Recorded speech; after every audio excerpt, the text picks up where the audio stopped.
2013년 7월 6일 아시아나항공 214편은 한국 인천에서 출발하여 미국 샌프란시스코 국제공항 SFO로 향하던 도중 사고를 겪었습니다.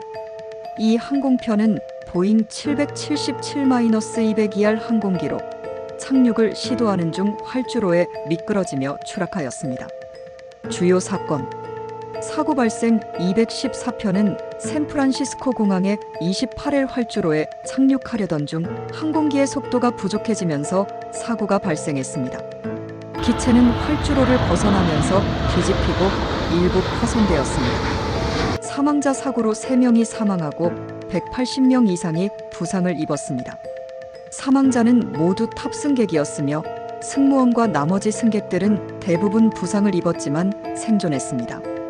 사고 원인 미국 국립교통안전위원회 NTSB는 이 사고의 주요 원인으로 조종사의 착륙 시 속도 부족과 자동 비행 시스템에 대한 미숙한 이해를 지적했습니다.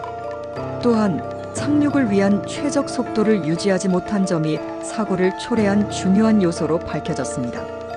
후속 조치: 이 사건은 아시아나항공을 비롯한 전 세계 항공사들에게 자동 비행 시스템에 대한 더 엄격한 교육과 훈련을 요구하는 계기가 되었고, 항공사들은 조종사들에게 수동 비행과 자동화 시스템의 정확한 사용법을 재교육하는 등의 조치를 취하게 되었습니다.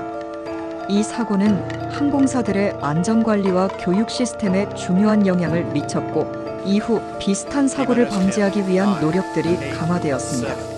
사고 발생 경위: 출발지와 도착지 214편은 2013년 7월 6일 한국 인천국제공항을 출발하여 샌프란시스코 국제공항 SFO로 향하고 있었습니다. 비행기는 약 10시간 동안 비행을 진행한 후 샌프란시스코 공항에 도착하여 착륙을 시도했습니다. 사고 당시 상황: 사고 당시 비행기는 안개와 낮은 구름, 그리고 일부 비가 내리는 날씨 속에서 착륙을 시도하고 있었습니다. 그러나 항공기의 속도가 점차 감소하면서 자동 비행 시스템에서 비행기가 자동으로 속도를 조절하는 데 실패하였고, 이로 인해 기체가 충분한 속도를 유지하지 못한 채 착륙을 시도하게 되었습니다. 사고 원인: 미국 국립교통안전위원회 NTSB는 사고의 주된 원인으로 조종사의 속도 관리 실패와 자동 비행 시스템에 대한 부족한 이해를 지적했습니다. 또한 조종사들이 착륙 준비를 하면서 속도 저하를 방지할 수 있는 충분한 주의를 기울이지 않았고, 자동 비행 모드에서 수동 비행 모드로 전환하는 과정에서 발생한 실수도 큰 원인 중 하나였습니다. 1. 속도 부족: 비행기의 착륙 속도는 안정적인 착륙을 위해 매우 중요합니다. 사고 당시 비행기의 속도는 최저 착륙 속도보다 낮았으며, 이는 착륙 후 기체가 활주로에 제대로 접지하지 못하게 했습니다. 2. 자동 비행 시스템의 실패: 자동 비행 시스템의 설정이 잘못되어 조종사들은 수동 비행으로 전환하면서 비행기의 속도를 적절하게 조절하지 못했습니다. 특히 자동 비행 시스템에서 저고도에서의 속도 유지에 대한 중요성을 제대로 인식하지 못한 점이 사고로 이어졌습니다. 3. 조종사의 착륙 지식 부족: 조종사들이 수동으로 착륙을 시도할 때 자동 비행 시스템의 비상 해제 과정에서 일부 실수와 미숙한 판단이 있었던 것으로 드러났습니다. 이로 인해 최저 안전 속도 이하로 속도가 떨어지며 추락 사고가 발생하게 되었습니다. 사고 후 조사 및 결과: 조사 NTSB는 이 사고를 철저히 조사하였고, 자동화 시스템에 대한 이해 부족과 불충분한 속도 관리 훈련이 주요 원인으로 밝혀졌습니다. 교육과 훈련 강화: 사고 후 아시아나항공을 포함한 여러 항공사들은 조종사 훈련을 강화하였고, 특히 자동 비행 시스템과 수동 비행에 대한 훈련을 집중적으로 실시하게 되었습니다.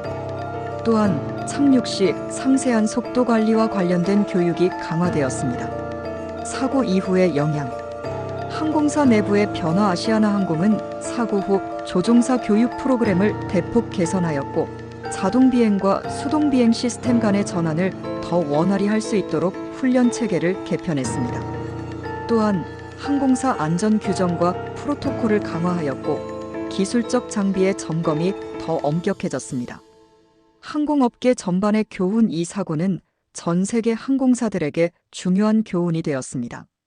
자동화된 비행 시스템의 사용이 증가하면서 조종사들의 기본적인 수동 비행 능력과 비상 상황, 대응 훈련의 중요성이 재조명되었습니다. 이후 많은 항공사들은 비행기 시스템에 의존하는 대신 기본적인 항공기 조종 능력을 강화하는 방향으로 교육을 변화시켰습니다. 사고로 인한 피해. 사고로 인한 사망자는 3명이며 모두 승객이었습니다. 부상자 180명 이상이 부상을 입었으며 이 중 일부는 중상자였습니다. 다행히 대부분의 승객들은 사고 후 빠르게 구조되었고 생존할 수 있었습니다. 사고의 의미. 이 사고는 항공사들의 자동화 시스템과 조종사 훈련 시스템을 재점검하게 만드는 중요한 사건이었습니다. 비행기 기술이 발전함에 따라 조종사들이 자동화된 시스템을 효과적으로 사용하면서도 위급 상황에서는 빠르게 수동으로 전환할 수 있는 능력을 갖추는 것이 얼마나 중요한지를 일깨워 주었습니다. 사고의 세부 사항. 비행기의 사고 당시 상태. 사고 당시 기상 조건은 안개가 낀 흐린 날씨였지만 시계가 나쁘지는 않았습니다. 풍속은 상대적으로 약하고 바람은 착륙에 큰 영향을 미치지 않았습니다. 기체의 상태. 보잉 777-200ER 항공기는 사고 당시 1억 7천만 마일을 비행한 것으로 보고되었으며 기체 상태는 양호했으나 조종사들이 수동 조종을 시작하면서 속도 조절에 실패한 것이 큰 원인으로 지목되었습니다. 사고의 세부 원인과 조치. 1. 조종사의 실수와 사고 전후 판단. 사고 발생 당시 주조종사 캡틴과 부조종사 퍼스트 오피서가 비행을 담당하고 있었습니다. 주조종사는 사고 당시 5시간 이상 비행을 한 후 피로가 누적된 상태였고 부조종사는 상대적으로 경험이 적었습니다. 사고 당시 자동 비행 모드에서 수동 비행 모드로의 전환이 있었는데 이 전환 과정에서 속도와 고도 관리가 제대로 이루어지지 않았습니다. 착륙을 위한 최적 속도를 유지하지 못하였고 이로 인해 고도 감소와 속도 부족이 발생하면서 사고를 일으켰습니다. 조종사 간의 의사소통 부족도 사고를 초래한 중요한 원인으로 지적되었습니다. 조종사들 간의 의견 차이로 착륙 속도와 방법에 대한 명확한 합의가 이루어지지 않았습니다. 또한 조종사는 착륙 준비 중 자동 비행 시스템을 해제하면서 발생할 수 있는 위험을 충분히 인식하지 못한 채 진행한 것으로 조사되었습니다. 비행기 자동화 시스템과 조종사의 역할. 이 사고는 자동화 시스템의 과도한 의존이 얼마나 위험할 수 있는지를 보여주는 사례로 조종사들이 기계 시스템을 너무 신뢰하게 되면 실제 조종 능력이 저하될 수 있다는 중요한 교훈을 남겼습니다. 자동 비행 모드에서는 속도를 유지하는 데 어려움을 겪고 시스템이 제대로 작동하지 않으면 조종사가 빠르게 수동 모드로 전환하여 조치를 취할 수 있어야 한다는 점이 강조되었습니다. 특히 자동 비행 시스템을 수동으로 전환하는 과정에서 나타난 실수와 조종사의 경험, 부족이 사고를 일으킨 주된 원인으로 분석되었습니다.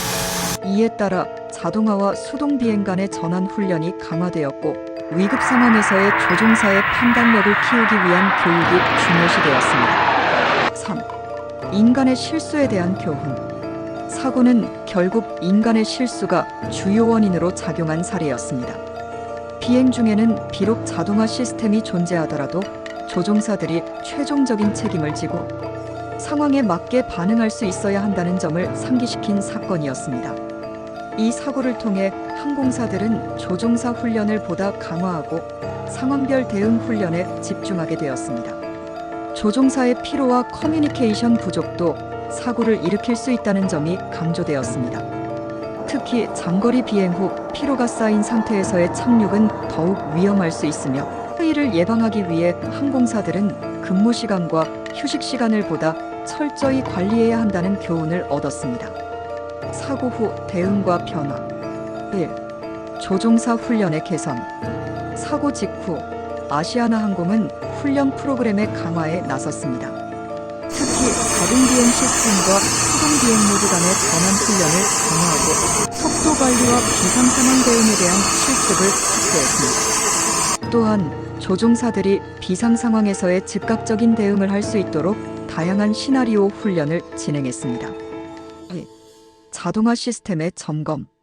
사고 후 많은 항공사들은 자동화 시스템의 교육과 함께 조종사들이 자동화에 의존하지 않고 필요한 경우에는 빠르게 수동으로 조종할 수 있는 능력을 키우는 데 집중하게 되었습니다. 자동화 시스템이 잘 작동하지 않는 상황에서의 조종사의 대처 능력을 향상시키기 위한 훈련이 강조되었습니다. 3. 항공사 내부 프로세스 개선.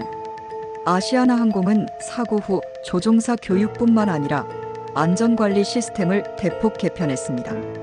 항공사 내부에서는 조종사들이 사고 발생을 예방할 수 있는 시스템을 갖출 수 있도록 매뉴얼을 개선하고 인공지능 AI 기반의 사고 예측 시스템을 도입하는 등의 방법으로 비상 상황 대응 시스템을 개선했습니다.